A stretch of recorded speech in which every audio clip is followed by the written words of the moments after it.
Dos au sol, talons près des fesses, placez les doigts derrière le crâne, regardez le plafond et gardez un espace entre le menton et le buste, comme si vous aviez une pomme coincée entre le menton et le buste. Placez vos épaules au sol, maintenez vos courbures naturelles, donc là vous voyez je peux passer ma main.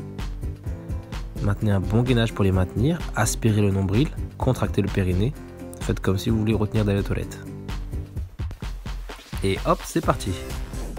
On décolle les épaules au plafond et on repose les omoplates au sol.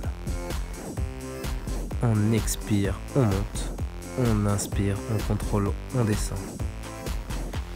Imaginez que vous avez deux points. Un point au niveau du sternum et un autre au niveau du pubis. On monte, on rapproche ces deux points, on redescend, on les éloigne.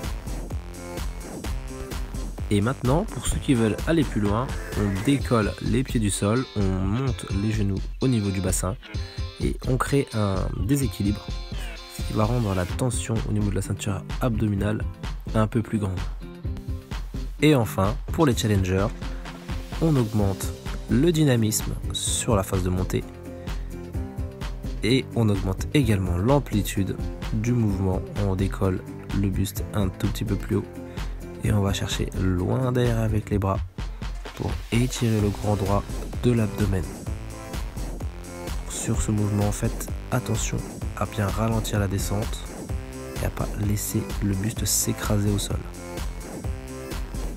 Et on enchaîne avec la partie basse des abdos. Position de départ, dos au sol, bras le long du corps, les genoux au niveau du bassin. On maintient un bon gainage et on va chercher ici à ramener les genoux à la poitrine. Donc on expire, on monte les genoux et on inspire, on contrôle la descente.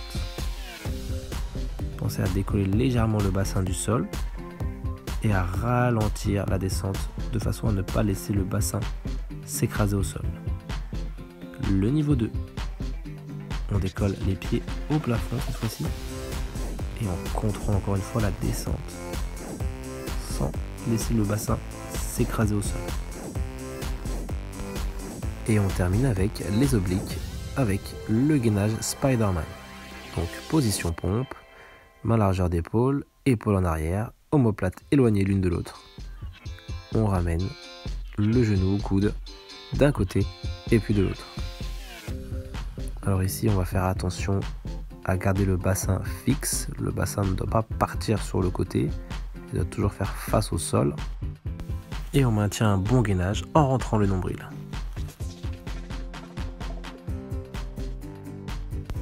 À vous de jouer les amis!